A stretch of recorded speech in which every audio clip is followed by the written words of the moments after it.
आकाशवाणीचं हे नागपूर केंद्र आहे. प्रसारित करीत आहोत प्रादेशिक मराठी बातम्या.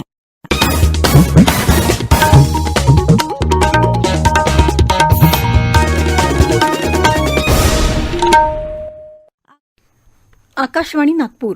स्वाती सोनपेठकर आपल्याला प्रादेशिक बातम्या देत आहे. ठळक बातम्या. 2024 पर्यंत देशात अमेरिकेच्या तोडीचे रस्ते तयार होतील, केंद्रीय परिवहन मंत्री नितीन गडकरी यांचा विश्वास. शिवसेनेतल्या 2 गटांच्या वादासंदर्भात सर्वोच्च न्यायालयात आजचा युक्तिवाद संपला, पुढची सुनावणी उद्या. अतिवृष्टीमुळे झालेल्या नुकसानीची पाहणी करण्यासाठी केंद्रीय पथक आज चंद्रपूर दौऱ्यावर. आणि राष्ट्रसंत तुकडोजी महाराज नागपूर विद्यापीठाचा शताब्दी महोत्सव उद्या राज्यपाल भगतसिंह कोश्यारी करणार उद्घाटन. भारतात 2024 पर्यंत अमेरिकेप्रमाणे रस्ते आणि पायाभूत सुविधा असतील, असं रस्ते वाहतूक आणि महामार्ग मंत्री नितीन गडकरी यांनी सांगितलं. ते आज राज्यसभेत प्रश्नोत्तराच्या तासादरम्यान पुरवणी प्रश्नांना उत्तर देताना बोलत होते. मजबूत रस्ते पायाभूत सुविधा निर्माण करण्यासाठी देशातील विविध भागांना जोडणारे 26 हरित महामार्ग बांधले जात आहेत. हे महामार्ग दिल्लीला जयपूर, चंदीगड, हरिद्वार, अमृतसर, मुंबई, कटरा, श्रीनगर आणि वाराणसी ते कोलकाता या शहरांना जोडतील. या महामार्गामुळे प्रवासाचा वेळ लक्षणीयरित्या कमी होणार असल्याची माहिती त्यांनी दिली. तसंच देशात रस्ते पायाभूत सुविधांच्या उभारणीसाठी निधीची कमतरता नसल्याचंही ते बोलले.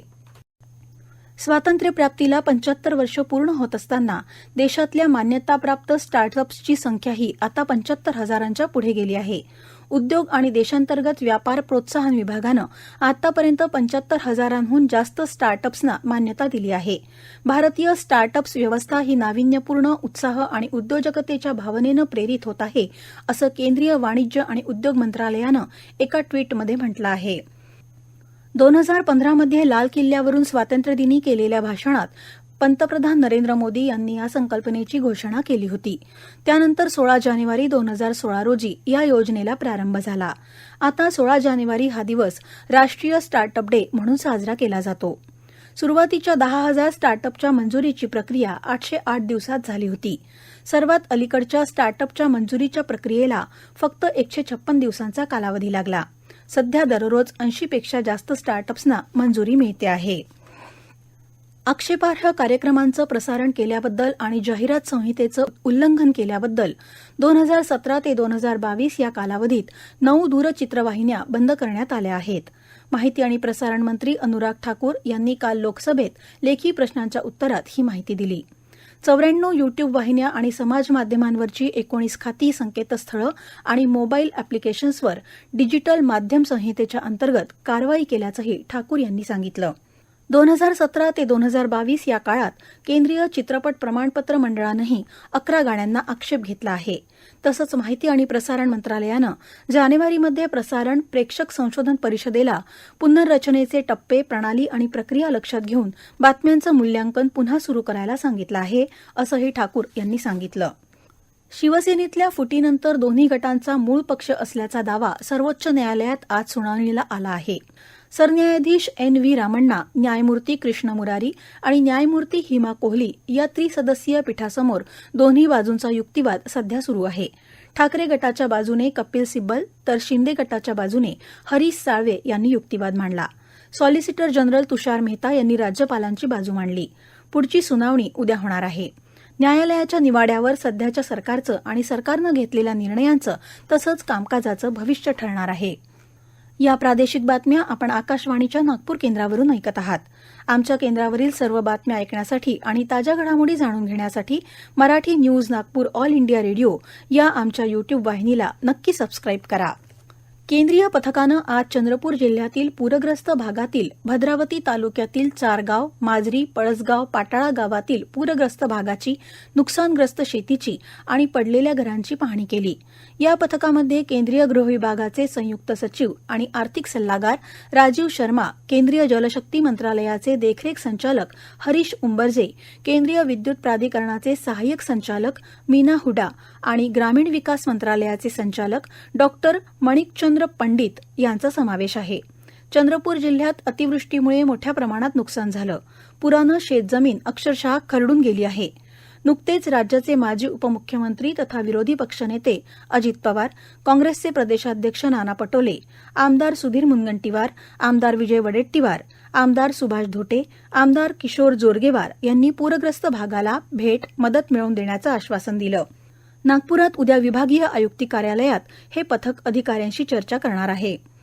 दरम्यान महिन्यात अतिवृष्टीमुळे गडचिरोलीच्या सिरोंचा तालुक्यात पूर आला होता. या पुरामुळे झालेल्या नुकसानीची पाहणी करण्याकरता काल केंद्रीय पथक सिरोंचा इथं आलं होतं. या पथकातील अधिकाऱ्यांनी सिरोंचा, आरडा, मुगापूर आणि मृदुकृष्णापूर या गावांना भेट दिली. यावेळी त्यांनी सिरोंचा ते कालेश्वरम या राष्ट्रीय महामार्गाची पाहणी केली. तसंच शेतकरी आणि नागरिकांशी संवाद साधून परिस्थिती जाणून घेतली. नुकसानीचा अहवाल केंद्र सरकारकडे पाठवून आवश्यक ती प्रक्रिया तातडीनं करण्याची ग्वाही पथकातील अधिकाऱ्यांनी आपदग्रस्तांना दिली.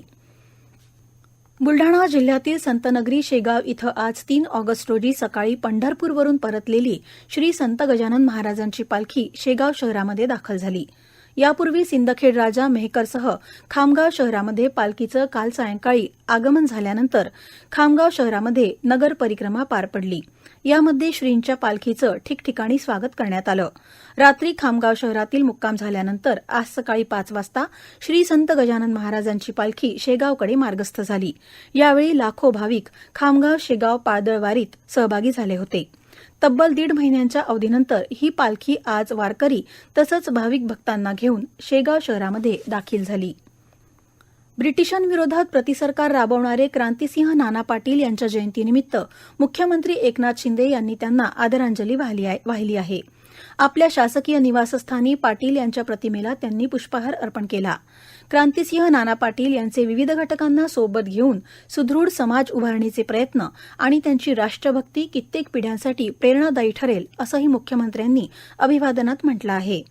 भारतीय स्वातंत्र्य लढ्यात प्रतिसरकार हा समांतर शासनाचा प्रयोग करून ग्रामीण जनतेत स्वातंत्र्यमूल्य रुजवणारे क्रांतिकारक आणि बहुजन समाजाला विकासाकडे नेण्याचा सक्रियतेने प्रयत्न करणारे राजकीय नेते क्रांतिसिंह नाना पाटील यांच्या जयंतीनिमित्त मनपा प्रशासकीय इमारतीतील दालनात क्रांतिसिंह नाना पाटील यांच्या तैलचित्राला मनपा आयुक्त तथा प्रशासक श्री राधाकृष्णन बी यांनी पुष्पहार अर्पण करून विनम्र अभिवादन केलं. बुलढाणा गडचिरोली जिल्हाधिकारी कार्यालयात देखील जयंतीनिमित्त अभिवादन कार्यक्रम आयोजित करण्यात आला.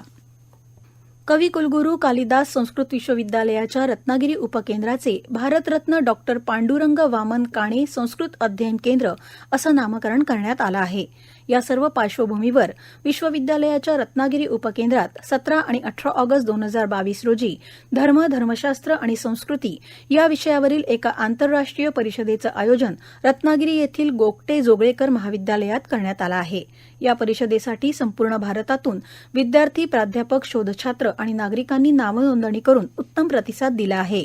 इच्छुक व्यक्तींनी विद्यापीठाला संपर्क करण्याचं आवाहन करण्यात आलं आहे. राष्ट्रकुल क्रीडा स्पर्धेत मिश्र सांघिक स्पर्धेत रौप्य पदक जिंकल्याबद्दल राष्ट्रपती द्रौपदी मुर्मू यांनी भारतीय बॅडमिंटन संघाचं अभिनंदन केलं आहे. भारतीय बॅडमिंटन संघानं दाखवलेलं कौशल्य, सांघिक कामगिरी आणि लढाऊ वृत्ती उल्लेखनीय असल्याचं त्यांनी आपल्या ट्विटमध्ये म्हटलं आहे. पंतप्रधान नरेंद्र मोदी आणि युवा कल्याण आणि क्रीडा मंत्री अनुराग ठाकूर यांनी राष्ट्रकुल स्पर्धेत रौप्य पदक मिळवणाऱ्या भारतीय बॅडमिंटन संघाचं अभिनंदन केलं आहे. राष्ट्रकुल स्पर्धेतल्या रौप्य पदकामुळे बॅडमिंटन खेळ अधिक लोकप्रिय बनेल असं पंतप्रधानांनी या ट्विटमध्ये नमूद केलं आहे. स्पर्धेच्या 6व्या दिवशी पुरुष भारोत्तोलन क्रीडा प्रकारात लवप्रीत सिंग यानं 109 किलोग्रॅम वजन गटात कांस्य पदक पटकावलं. तुलिका मान हिनं महिलांच्या 78 किलो वजन गटात उपांत्य फेरीत विजय मिळवला. तर स्क्वॅश क्रीडा प्रकारात सुनयना सारा कुरुविला हिनं एकेरी गटात अंतिम फेरीत विजय मिळवला. मध्य भारतातील सर्वात प्राचीन तसंच 4 ऑगस्ट 1923 रोजी स्थापन झालेल्या राष्ट्रसंत तुकडोजी महाराज नागपूर विद्यापीठाचा शताब्दी महोत्सव उद्या 4 ऑगस्ट रोजी सकाळी 10:30 वाजता नागपूरच्या कविवर्य सुरेश भट सभागृहात होणार असून याचं उद्घाटन राज्याचे राज्यपाल आणि विद्यापीठाचे कुलपती भगतसिंह कोश्यारी यांच्या हस्ते होणार आहे. याप्रसंगी केंद्रीय मंत्री नितीन गडकरी प्रमुख अतिथी तर होमी भाभा राष्ट्रीय संस्थेचे कुलगुरू डॉ. अनिल काकोडकर सन्माननीय अतिथी म्हणून उपस्थित राहतील.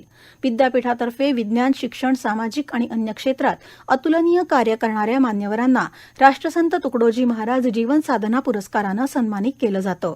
2022 वर्षासाठीचा पुरस्कार यशस्वी उद्योजक पुरुषोत्तम अग्रवाल यांना दिला जाणार आहे.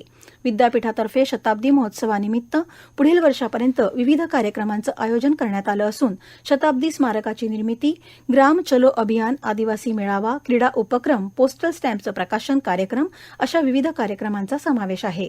शताब्दी महोत्सवानिमित्त राष्ट्रसंत तुकडोजी महाराज नागपूर विद्यापीठाच्या अमरावती मार्गावरील जमनालाल बजाज प्रशासकीय भवनावर रोषणाई करण्यात आली आहे. शेवटी पुन्हा ठळक बातम्या. 2024 पर्यंत देशात अमेरिकेच्या तोडीचे रस्ते तयार होतील, केंद्रीय परिवहन मंत्री नितीन गडकरी यांचा विश्वास. शिवसेनेतल्या 2 गटांच्या वादासंदर्भात सर्वोच्च न्यायालयात आजचा युक्तिवाद संपला, पुढची सुनावणी उद्या.